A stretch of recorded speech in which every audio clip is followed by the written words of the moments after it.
bunso, isang manicurista sa Cebu, ang kinagat daw sa noo ng kanyang kapitbahay.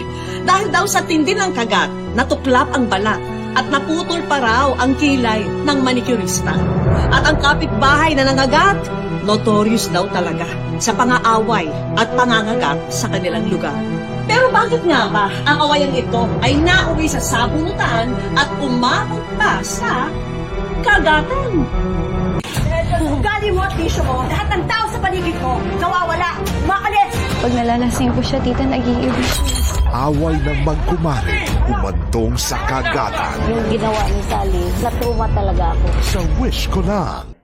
Ugali mo at bisyo mo, lahat ng tao sa paligid mo, nawawala, makalis!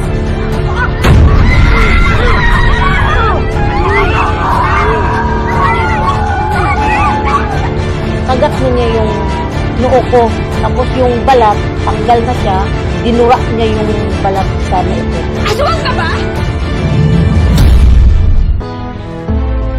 Kasabay na rin ito ang legal advice mula sa isang abogado.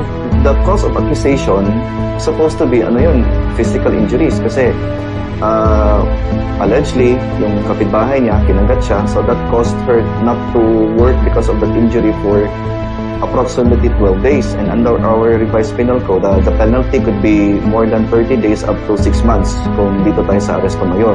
That's the standard. Pero of course, may mga mitigating or aggravating circumstances that may affect the degree of penalty sa accused if ever found to be guilty beyond reasonable doubt. I am still willing to help in case it will go further. If that happens again, and if yung kapitbahay niya will cause nuisance. Yung nuisance is kaguluhan sa community. Then I can help her find any legal remedy.